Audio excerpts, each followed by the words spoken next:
Buongiorno cari amici, benvenuti anche oggi nel canale vostro Marietto Veneziano. Oggi voglio rispondere a una persona che scrive nei commenti la domanda: ma perché bisogna usare dei gadget per intervenire alcune volte nella vita delle persone e se è giusto intervenire e per quale motivo? Però prima di fare questo il vostro Marietto Veneziano vi chiede di iscrivervi al canale di YouTube di Ildegardo del vostro Marietto Veneziano, di venirci a trovare nei nostri gloriosi gruppi Facebook, e vi ricordo che migliori iscritti al pianeta Fest ce li abbiamo noi, e di iscrivervi anche al canale gratuito di Telegram Magici Arcieri Bertolini, dove Ildegardo e Marietto Veneziano, coadiuvati da Milas, tengono un percorso esoterico ogni lunedì sera alle 20:30. Se poi volete lasciare un super like e scrivere anche un commento con delle domande sotto la descrizione, il vostro Marietto ben felice. E mi raccomando, tutti i link per raggiungerci nei vari gruppi social sono qui sotto nella descrizione. Bene, parliamo un po' di questa domanda molto interessante che questa amicizia mi ha fatto nelle varie pillole, nella pillola che parlavo appunto di adagio. Allora, spesso e volentieri quando le persone si rivolgono a un esoterista sono sempre o discorsi riguardanti al settore del cuore, all'ambito del cuore, o sono settori riguardanti all'ambito del mondo lavorativo. Diciamo che c'è un 70% che tocca il settore del cuore e un 25% che tocca il settore del campo lavorativo e un 5% tira e molla che parla della salute. Poi dipende sempre da esoterista a esoterista, dipende in che direzione vuole andare, ma più o meno la percentuale è questa. Generalmente ci sono molte persone che quando si rivolgono a un esoterista sono ormai le frutta, le hanno tentate tutte, sono andate a bussare in tutte le porte, no? In tutti i campi, dal psichiatra, al psicologo, al dottore, al prete, all'avvocato, insomma a tutto, poi alla fine si riesce a mettersi in quadro e alla fine va da un esoterista. Poi, come ho già spiegato in altre pillole, ci sono esoteristi ed esoteristi, ci sono quelli della mano sinistra, quelli della mano destra, quelli della via centrale.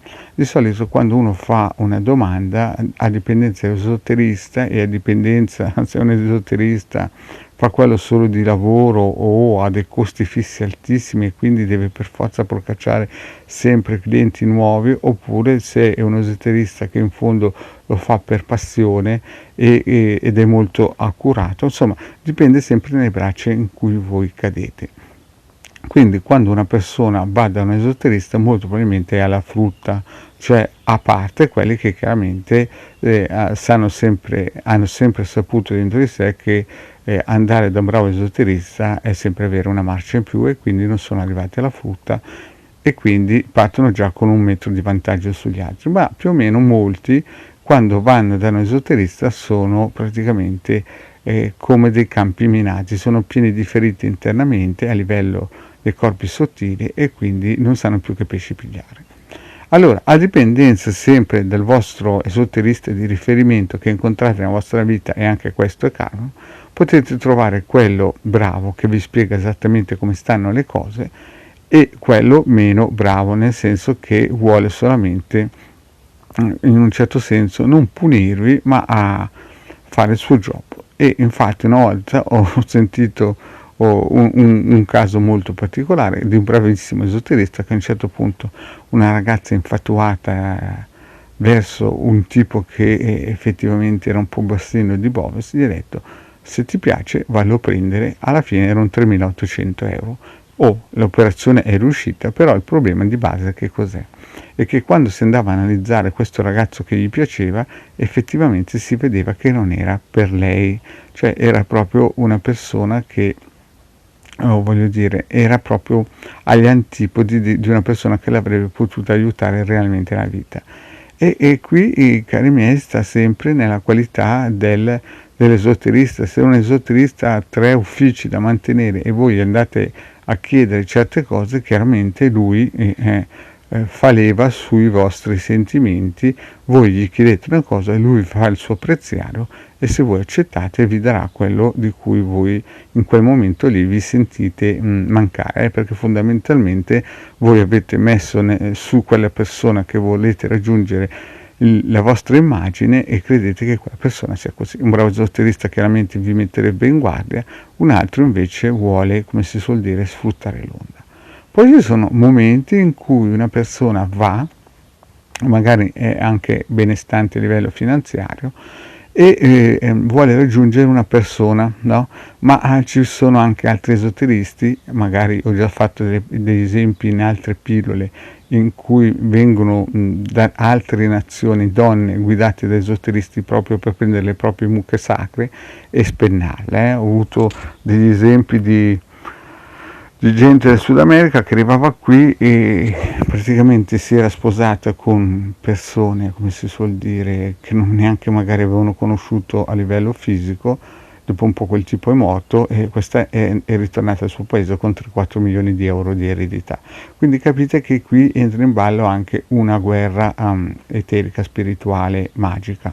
Quindi in un certo senso il disegno non è così facile quando uno dice è giusto o no cambiare la situazione, influire su una persona in modo che poi venga legata a te o no, perché entrano in campo così tante variabili e così tante cose che ogni caso è un mondo a sé.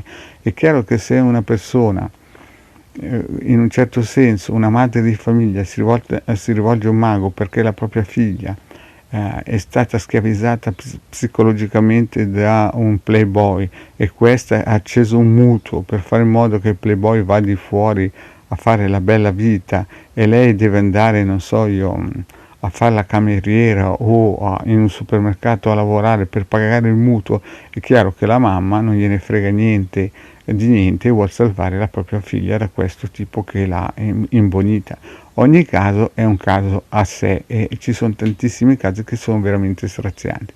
Molte volte le forze dell'ordine non possono intervenire perché sono a livello di legge sul bilico, sul filo di rasoio, e allora molte volte bisogna intervenire in modo deciso e robusto per dare un taglio a queste schiavitù. E la magia, come voi sapete, è uno di questi strumenti. Oppure ci sono casi in cui le persone magari vengono ricattate anche a livello perché magari hanno lasciato delle foto sul web. Capite? Ogni caso è un mondo a sé e ogni caso trovate poi l'esoterista di conseguenza che si muove in una sua direzione. È chiaro che se voi andate da uno che ha 4 affitti da pagare, chiaramente i prezzi saranno nettamente più alti, anche se lui effettivamente lavora molto bene. Bene, detto questo, il vostro Marietto Veneziano vi saluta e vi chiede, se non avete ancora fatto, di iscrivervi al canale del Legale Marietto Veneziano. Grazie cari amici e alla prossima, ciao!